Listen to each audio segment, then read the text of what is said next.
It's 2 a.m. and I'm crying and tired and worn out. If I'm rambling, it's because I've held this in for so long, not wanting to burden friends or family with my marital troubles. I 34F have been with my husband, 37 male, we'll call him Nathan, for 8 years. Ever since our daughter, 3F, was born, I have been unable to trust Nathan with anything, no matter how small. Background context: when I was 19, after a semi-truck driver fell asleep at the wheel and turned my car into scrap metal with me inside it. I have enough metal holding me together that I light up like a Christmas tree for TSA, and physically impaired with good days and bad days. I used a portion of my settlement check to buy a house outright and have it retrofit to accommodate my needs, as I'll eventually require a wheelchair. I work in software development as it's fun and nobody cares if I work from bed on bad days. My husband has not worked in 5 years. Which has been fine until our daughter was born. Between the settlement money, a paid-off house, and my salary, I enjoyed having him here with me. He contributed by handling most of the domestics. We pay for a weekly cleaner with monthly deep cleaning because it gave us more time together. Ever since our daughter was born, it was like a light switch turned off in his head. For our daughter, he would buy the wrong size diapers. Not fully mixed bottles. But diapers on backwards. Leave out poop-covered wipes. Forget to latch cabinets. This past week, he has gone to the store 3 times because he keeps coming home with the wrong size socks and shoes for her. I eventually just order the right ones on Amazon.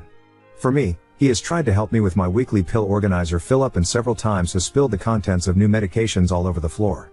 Then, not seeing that he didn't get all of them off the floor, he has repeatedly brought me grapefruit juice to take my medications with, a huge no. He has repeatedly forgotten that I can't have dairy and puts milk in my coffee. Or cheese on a burger. He has broken so many things of mine from being careless. He shattered my laptop because it slipped out of his hand when he tried to pack it for a trip. Even after I said I would pack my own electronics. We've lost so many spoons and forks to the disposal. He tried to replace the head gasket in my car and over-torqued the engine bolt, which shattered in, so the block and 2 different shops said they couldn't repair it. We ended up getting a new vehicle because a replacement engine would have cost $11,000. A week later, he crashed the new car into the garage door because he thought he'd press the brakes, not accelerator. He wanted to do TikToks and streaming as a hobby. I supported him initially. But I quickly noticed a pattern. Anything regarding our daughter or me, he was sloppy and careless. He never whoopsed his own stuff.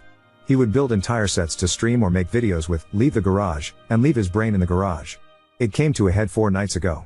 He streamed himself building a new set piece. 9 hours straight. Meanwhile I worked, clocked out early to pick up our daughter from summer camp, cooked and fed both of us, got her ready for bed. He came out to help put her to bed. I let him know that I needed to get some work done and would be in my office. And I asked him to take the trash out. He says he will. 2 hours later, I left my office and the house felt really warm. He'd taken the trash out, but left our front door partially open. And was back in the garage with his game volume really loud. I panicked since our daughter is able to get out of bed and thankfully she was sound asleep. But she could have easily toddled right out of the house and he wouldn't have noticed. Then I noticed a stovetop burner was on. With a small pot on it with nothing inside. I didn't use the stove for cooking that night. I popped my head into the garage and said, "Hey, I need you for a minute." I informed him of the door situation and he responds, "I thought I locked it." We checked the camera and no, he did not. I asked about the burner being on and he said he was planning to make ramen and forgot. He pulled the still hot pot off the burner and put it straight into the sink on top of our daughter's favorite plastic plate. Which is now ruined. I'll admit I overreacted and screamed, "What are you doing?" He realized what he'd done and pulls the pot off our daughter's plate. And straight onto the countertop. I grab it quickly and run it under water to cool it down. I tell him I can't tonight. I can't deal with him. I'm taking my meds and going to sleep. He gets a cup from the cupboard, and sets it straight onto the burner that had been on. I hit my limit. I started crying. He kept saying that it was fine, things happen, it's just an accident, he's had a rough day from streaming, he's just tired. Why am I crying? It's just a cup. We can replace it. The anger hit and I said it's because I have a liability and not a partner. He said, "What the fuck does that mean?" I screamed that it's because I can't trust him to do anything. That I'm always having to watch him like a child. Always having to bear the costs of his mistakes. That every time I get careless and think I can trust him to be an adult, I'm always the one getting fucked over. I then said, "I can't see you as a partner anymore. You're just another liability in my checkbook." He immediately stormed out of the kitchen and went to bed. I called my mom and told her what happened. She thinks it's just stress and offered to take our daughter for a week so we could figure this out without our daughter seeing it. She says it was an asshole thing to call my husband a liability. In the morning, I told my husband that my mom would pick up our daughter from summer camp and offered to watch her for a week. He said okay, and that's the only interaction we've had since. He spends all day in the garage playing games with his friends, making TikToks, and streaming.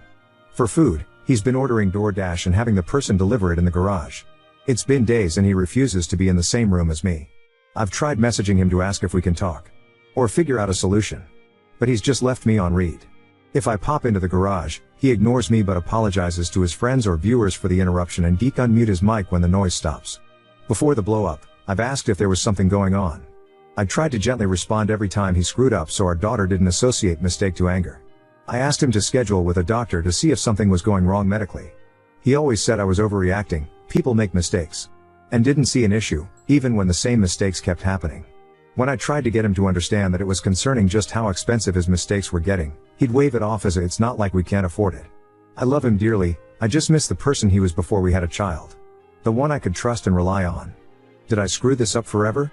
Was I being too harsh on his mistakes? Update 1. Before I get into the update, going to answer some repeated questions. Why does my husband not work? He can easily find employment, but we both agreed that the pay was never worth the toxic environment of his field unless he wanted to start his own business, which he did not. He worked in home repair and renovation. It was gross how his coworkers spoke of and treated women, female customers and coworkers alike. He saw many female coworkers be sexually harassed into quitting. He hated how gross it made him feel when sales and adjusters would take advantage of women. Yes, selling inferior and unnecessary services at a premium is a thing.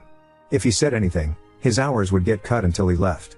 He left one job on the first day because his boss left a screaming voicemail for not selling a refrigerant service to a young black couple who didn't even need refrigerant. Yes, he's got documentation and reported multiple employers to the state labor board. And checked back. Nothing was ever done to our knowledge. He's also tried a factory job and a warehouse since leaving the trades. Both heavily penalized him for needing scheduled time off for my medical needs. There's no worker protection here for any of that until FMLA, unpaid, which takes a year to be eligible for. Yes. It is a privilege to walk away from a paying job with your middle fingers held high. I have done the same many times, but I'm happy where I'm at right now because it's the opposite of toxic. I'm thriving and our company has a no penalty, unlimited paid sick/medical leave policy that is strictly enforced at all levels of management. Any lead who penalizes people for taking leave gets sacked. A unicorn of a company. Add in a child and short of finding another unicorn employer who won't penalize him for needing time off for me or our daughter, such as when daycare closed for a week due to an RSV outbreak, puts him out of the workforce until either I stop working or our child old enough to not need consistent monitoring. Last reason for this dynamic is that although I'm disabled, my job pays almost double the highest salary he's ever had. With no reduction in pay for needing time off. It doesn't make financial sense for us to switch who the working partner is.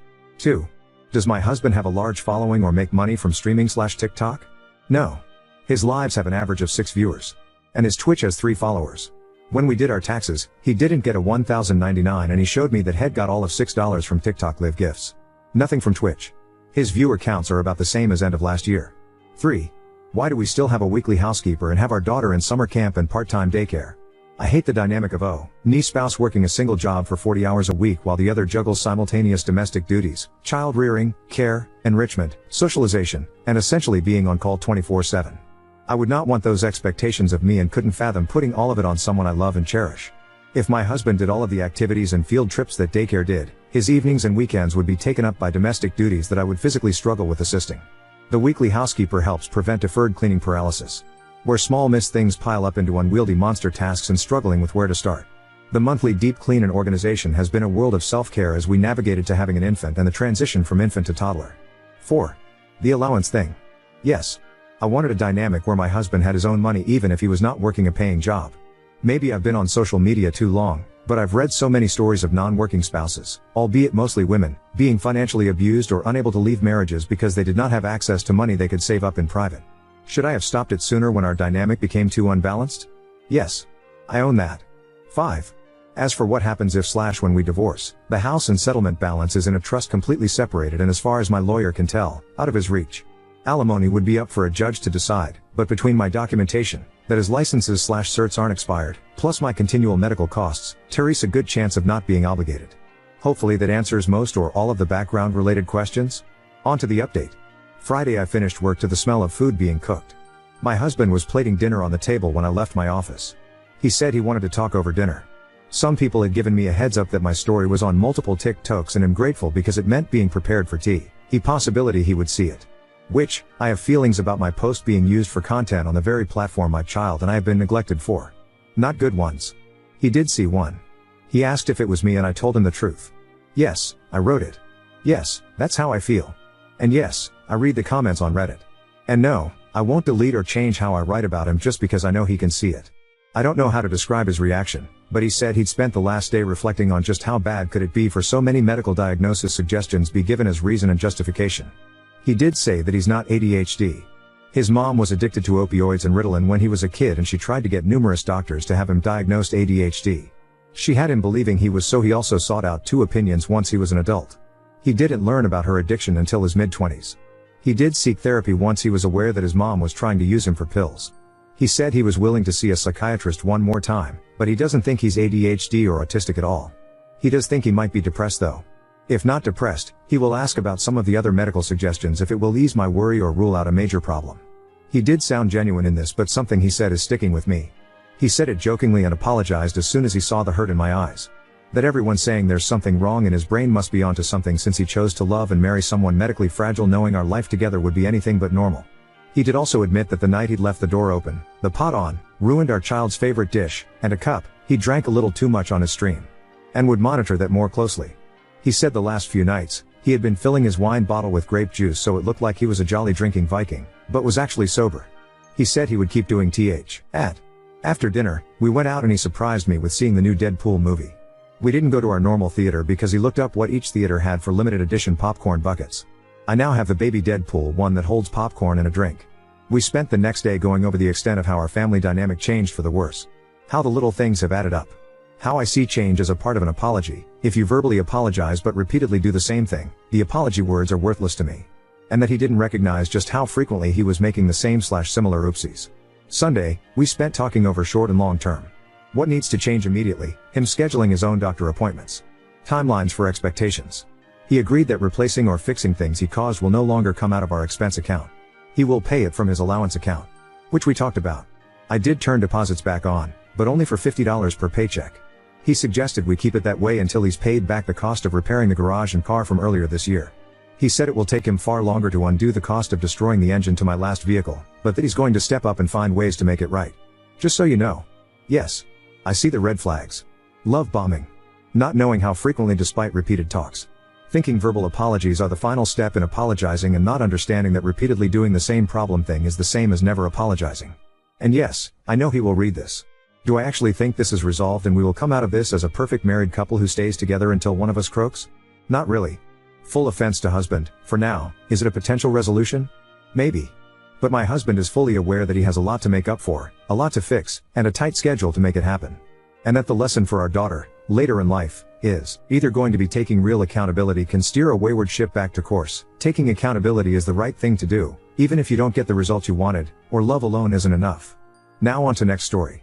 Boyfriend's fear of hurting me during sex has caused us to go months without any intimacy, leaving me feeling lonely and unfulfilled.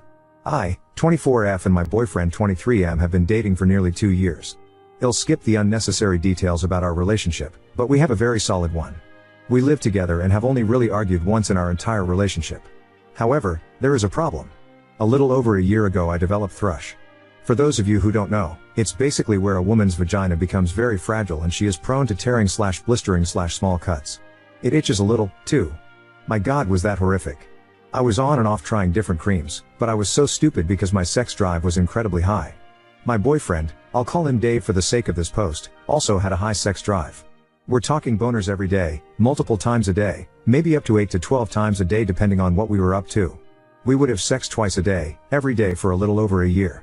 I was vocal about my thrush and there were times where I thought it would go away, so I gave myself the green light and we went at it. To anyone reading this, if you or your partner have thrush, please wait at least a week until symptoms end until you have sex again. Please. Because man, it isn't worth it. Every time we had sex, something down there would tear. Thank God he didn't contract it, but I would yelp in pain and I'd have to clean up blood from our bedsheets. It was hell. After around 2 months of me thinking I healed, us trying again, and then me ripping seconds after penetration, he stopped initiating. I totally understand why. It took me about a month and a half of no sex to heal from thrush. I told him that I officially was healed, and he said that he was happy I was okay. However, he wouldn't initiate anything. So I did. I tried everything in the book. I dressed up. I tried dirty talking him. Strutting around naked. You name it, I tried it. Now, our physical affection wasn't affected. We would cuddle for hours, still. It was our sexual affection that ended. After about 3 months of this, I decided to confront him. I asked him what was wrong, and what I could do to make him attracted to me again. After a very long pause, he said that he was still attracted to me. He was just scared of hurting me again. I suggested that we could start slow, maybe just blowjobs, fingering, doing finger stuff, whatever. He agreed, saying that he would like to try it out. A few weeks passed and I tried initiating to no avail. Every time I would try, he'd just kiss me on my forehead and hug me, saying "aw." All followed by cradling me along with more pecks on my forehead, cheek, and lips. Now, this is very cute, but after getting rejected time and time again, it began to hurt. It's been 3 months since then. Recently I brought it up. I didn't want him to think all I wanted in a relationship was sex, so I didn't talk to him about it sooner. But I realized it was taking a toll on my mental health, so I thought it would be best to communicate how I felt. I told him exactly this, and I asked why he wasn't horny around me anymore. He said, "I don't know. But I'll find out what's going on eventually." And that was the end of the conversation. He recently took a blood test and everything was fine. All of his levels were perfectly normal/healthy. He rides his bike 3 to 5 kilometers daily and has a decent social life. Not a lot of drinking, either. He jacks off maybe twice a week, which is completely fine with me. He doesn't watch porn. At least, if he does, it'll be a once or twice a month thing. Another thing to note is that I haven't gained or lost any weight since our relationship started, so I don't think it's anything like /that/. Recently I've been feeling so lonely. No, I will absolutely not cheat on him or seek attention elsewhere. But I feel like less of a woman. I have to go lock myself in the bathroom and turn the bath water on to bawl my eyes out while he's in the other room. I don't want him to see me like this. It's like we're roommates who cuddle, kiss, and have deep conversations. He used to get boners just looking at my clothed body. What changed? I asked if he possibly was traumatized from my thrush. "Am all good down there now?" And he said he wasn't. I don't want to be a controlling girlfriend and tell him he has to have sex with me. Small update, while this is getting attention, sorry it couldn't be a more interesting post, but I've gotten some lovely advice. I am going to assume that he's traumatized but in denial, so a lot of patience is needed for this. I decided that I will slowly show him that nothing is wrong by, gosh, sorry for the TMI, presenting myself to him with a dildo inside. Obviously I won't just drop my pants when he gets home from work, lol. But I'll slowly ease him into watching and see what happens from there. Another update, thank you for the responses. I've gotten some interesting advice from all of you. It varies from, tell him you are thinking about cheating, to Hesgate who he's been seeing someone else, to go to couples therapy, and if the above doesn't work, I believe I will suggest going to couples therapy. I forgot to add that I have vaginismus. I'm a total catch, aren't I? And that may have led to thrush/my yeast infection. I will absolutely not cheat on him or threaten him with a breakup. However, I will mention very verbally, but kindly, of course, that this is making me sad. So much so that it plagues my mind every day, and I'll even mention to him the whole crying in bathroom thing, as much as I don't want to. I am on vacation for another 25 days, so I won't have an update until then. Update 1. I returned from my trip abroad after leaving for 1 month. It was very hot in the city we live in together, and it is uncommon to have an AC in this country, Germany. So, I decided to purchase a fan. Now, that was a whole situation on its own, and I even posted it on my profile here nearly a month ago. Long story short, my boyfriend, 24 male, was feeling uncomfortable about me getting a fan. I promise this ties into my update, and was so upset about it, that when the fan arrived he was visibly upset and went as far as walking out of the room without speaking to me for a few hours. He later came into my room on hour 3, after I made a Reddit post about my confusion about the fan, and told me that we needed to talk. He said he needed until tomorrow to explain himself, though. So I waited. He sat me down the next day and began with the weirdest thing. I don't get excited about things you get excited about. What? For instance, the fan. I don't. I'm not excited about it. I told him that I would be more than happy to move the fan into the living room, where I could sleep on the guest bed during warm nights. He shook his head and told me it wasn't about the fan, and he didn't know why he brought that up. He paused for a long while and began to tell me what was going on with him. And no, it wasn't what anyone suspected. A bit of important background: when we first started dating 2 years ago, on the 3rd date I told him that I wanted children in the future, and I only wanted to be with him if we could be together for the long term. He was happy that I wanted children. I then told him that it was not my wish to be pregnant. I wanted to adopt kids, or if his bloodline was important to him, I would consider surrogacy. He said he was okay with this. Well, months passed. 2 years passed. Apparently, this whole time, he hasn't been intimate with me because he wanted us to have a real family where I would get pregnant. At the moment, I am 25 years old and I don't even want to think about pregnancy. He is 24. Here in Germany it is very uncommon to have children at a young age, and we both agreed that we wanted kids when we're anywhere between 30 to 35 years old. So this took me by surprise. I simply cannot fathom how you don't want to have sex with your partner because you dislike the idea of adopting children with them in the far future. He says he felt guilty for feeling this way, and was trying to come to terms with it. He kept on trying to get over this feeling and hoped that it would pass, but every time I brought up our future he shut himself down. I noticed that he was much more hesitant to talk about the future, to fantasize about where we would live, what we would name our kids, what our day-to-day lifestyle would be, so I stopped pestering him about it. I heard that Germans like to take things slow, and I didn't want him to think I was rushing him. But I should have brought it up more. I know I should have.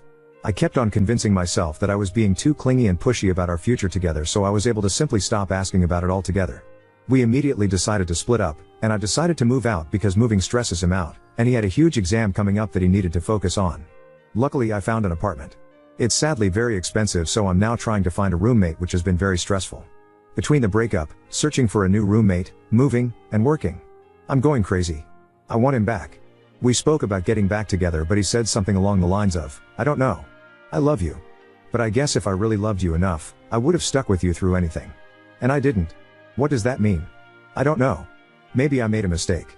Maybe I'm still making that mistake by not trying to work things out. But maybe this is the right decision. I don't know, Op. I wish you would have told me that your mom suffered from many miscarriages before having you. Maybe that would have changed my ND. But I made up my mind at the time, and it looks like I have to stick with it. Or not? I don't know. I know I should have told him about the whole my mom had like 10 miscarriages before having a baby, but I didn't think that was important, as I have many reasons for not wanting to get pregnant. It just isn't my thing. And you know, if he did love me like he always told me he did, he would stick with me through this. But he isn't. That's my answer. I don't want to accept it, but that's just how it is. You know the saying, if he wanted to, he would. Well, I'm a true believer in that. He's been crying daily, and while I do appreciate him helping me move out of our apartment, it keeps giving me false hope when he comes over to set something up for my new place. I keep thinking, oh, he'll come around, except he doesn't. It's only been 3 weeks, but he seems so incredibly lost and hurt over this that it isn't worth it for me to give this a second thought. I am utterly heartbroken. I wish we could have talked this out rather than jumping to a breakup solution, but I don't have any answers to this problem.